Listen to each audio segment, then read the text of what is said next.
धारा 63 जुर्माने की रकम अमाउंट ऑफ फाइन, जहाँ की वह राशि अभिव्यक्त नहीं की गई है, जितनी तक जुर्माना हो सकता है वहाँ अपराधी जिस रकम के जुर्माने का दायी है वह अमर्यादित है, अनलिमिटेड है, किंतु अत्यधिक नहीं होगी, एक्सेसिव नहीं होगी।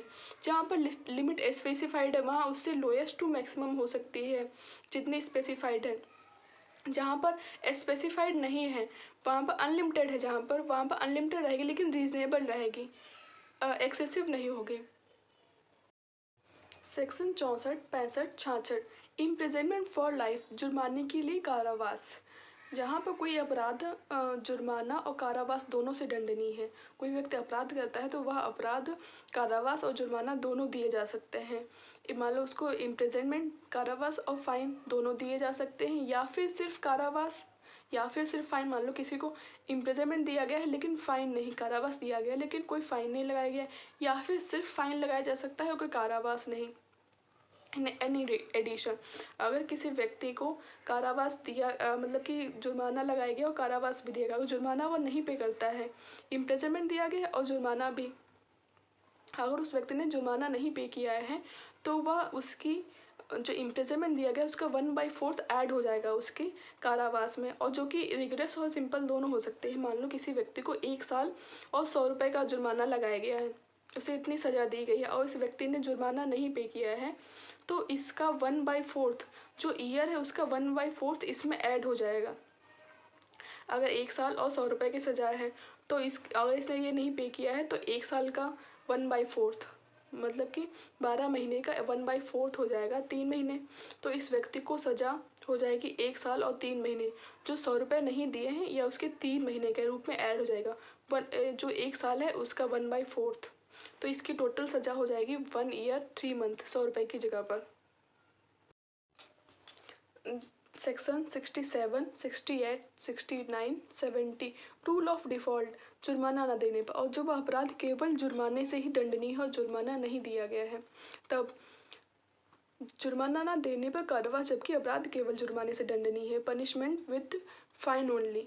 जब किसी व्यक्ति पर 50 रुपये का फाइन लगाया गया, अगर उसने नहीं पे किया है तो उसे 2 महीने का कारावास दिया जा सकता है, और जब 100 रुपये का जो 100 रुपये का जुर्माना लगाया गया उसने नहीं पे किया है तो 4 महीने का कारावास, और उससे अधिक चाहे जितनी भी हो तो 6 महीने का कारावास दिया जा सकता है, जो कि सिंपल होगा। धारा 68 में बताया गया कारावास से जुर्माना समाप्त, अगर व्यक्ति ने मतलब कि जुर्माना नहीं दिया है, अगर उसे कारावास से सज़ा दे दी गई है, इम्प्रिजनमेंट दे दिया गया है तो उससे समाप्त हो जाएगा उसका जुर्माना। अगर उसने इम्प्रिजनमेंट जेल मतलब कारावास भोग लिया है तो उससे उसका जितना भी दिया गया उससे उसका जुर्माना समाप्त हो जाएगा। 69 में अनुपातिक भुगतान, मान लो किसी व्यक्ति पर 50 रुपये का जुर्माना लगाया गया है और या नहीं देता है तो इसे 2 महीने की सज़ा कारावास दे दिया जाता है। अगर इस व्यक्ति ने 1 महीने की सज़ा काट ली है तो इसे सिर्फ 25 रुपये फाइन देना पड़ेगा। अनुपातिक भुगतान 6 साल के भीतर वसूल योग्य, अगर किसी व्यक्ति को कारावास दे दिया गया है जुर्माना न देने पर तो 6 साल के भीतर वापस आ सकता है 6 साल की सज़ा के बाद। मौत से मुक्ति नहीं, अगर किसी व्यक्ति पर फाइन लगाया गया, अगर वह उसकी मृत्यु होती तो उससे मुक्ति नहीं होगी, जो उसकी संपत्ति है उससे वसूली की जाएगी।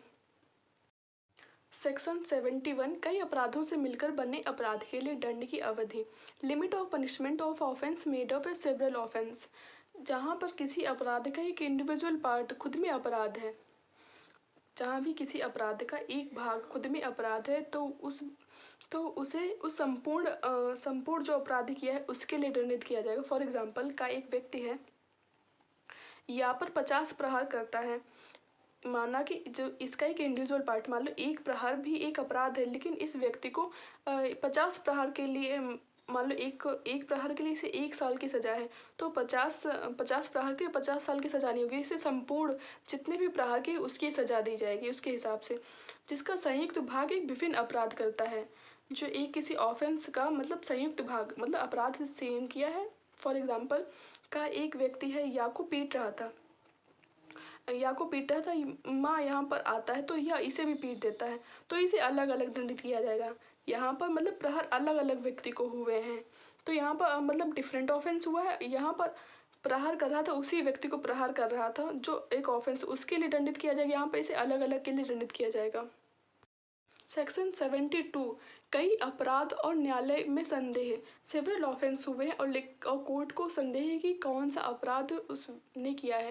मान लो पूरी भी कार्रवाई हो गई, मतलब बहस के बाद निर्णय के टाइम पर यह पता चल जाता है कि इस व्यक्ति ने अपराध किए हैं, अपराध में शामिल था और कम से कम एक के लिए दोषी है और वह अपराध को लेकर असमंजस में है कि कौन सी मतलब सजा दी जाएगी। तो वहाँ पर जो उसने कई अपराध किए उसमें जो सबसे कम सजा वाला अपराध होगा वह दी जाएगी। फॉर एग्जाम्पल ABC मतलब एक अपराध में शामिल थे। ए और सी का तो क्लियर हो गया, लेकिन बी का इतना पता है कि इस अपराध में शामिल था।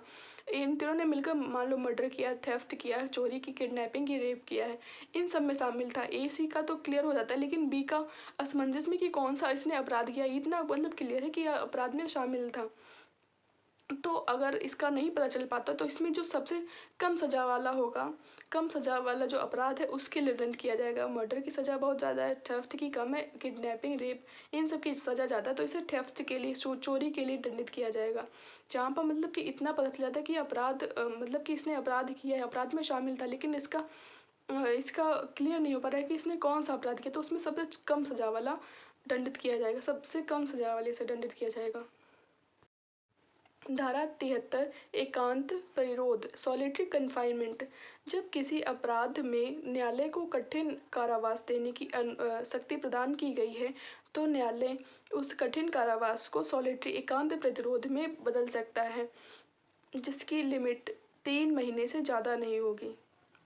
एकांत प्रतिरोध की अगर कठिन कारावास दिया गया है तो उसे एकांत प्रतिरोध में बदल सकता है और जिसकी अवधि 3 महीने से ज़्यादा नहीं होगी। अगर जिसमें 6 महीने का कठिन कारावास दिया गया है तो उसमें 1 महीने की एकांत प्रतिरोध एकांत प्रतिरोध की सज़ा दे सकता है। जिसमें 6 महीने और 1 साल से कम कठिन कारावास दिया गया है उसमें सिर्फ 2 महीने का एकांत प्रतिरोध, जिसमें 1 साल से ज़्यादा का कठिन कारावास दिया गया है उसमें 3 महीने का एकांत प्रतिरोध दिया जा सकता है। परिरोध। धारा 74, एकांत परिरोध की सीमा, limit of solitary confinement, maximum for 14 days at a time. एक बार में किसी व्यक्ति को 14 दिन का सॉलिटरी कन्फाइनमेंट एकांत परिरोध दिया जा सकता है और same period of break between 2 solitary confinement. 2 एकांत कारावास के बीच विराम की अवधि समान होगी। अगर 14 दिन का कठिन कारावास एकांत परिरोध दिया गया है तो उसे उतने ही दिन के लिए विराम मतलब नॉर्मल जेल में डाला जाएगा। और यदि 3 माह से अधिक का कारावास दिया गया है, इसे 3 माह से अधिक का मतलब एकांत प्रतिरोध दिया गया है तो 1 महीने में 7 दिन से ज़्यादा का नहीं होगा। सॉलिटरी कन्फाइनमेंट 3 माह से 3 महीने से ज़्यादा 3 महीने से 3 माह तक की कारावास दिया गया है एकांत प्रतिरोध का, तो वहाँ पर 1 महीने में 7 दिन से ज़्यादा का नहीं होगा और विराम की अवधि समान होगी। मान लो किसी व्यक्ति को एकांत प्रतिरोध 1 जनवरी से 7 जनवरी तक का दिया जाता तो 8 जनवरी को फ्री कर दिया जाएगा, मतलब उसे नॉर्मल जेल में डाला जाएगा, कठिन कारावास जो भी दिया गया है उसे। और एक बार में 14 दिन से अधिक नहीं हो गए। मान लो किसी व्यक्ति को 24 जनवरी को दिया जाता है एकांत प्रतिरोध और उसका मतलब कि 31 को समाप्त हो जाएगा और उसे दोबारा दूसरे महीने के लिए एकांत प्रतिरोध के 1 फरवरी से फिर से स्टार्ट कर देते हैं तो 7 तक रहेगा और इससे ज़्यादा नहीं हो सकता कि एक बार में 14 दिन का दिया जा सकता है, 1 महीने में 7 दिन के लिए और एक बार में 14 दिन के लिए, और उसके उतना ही टाइम ब्रेक भी होना चाहिए, उतना ही विराम की समान अवधि रहेगी।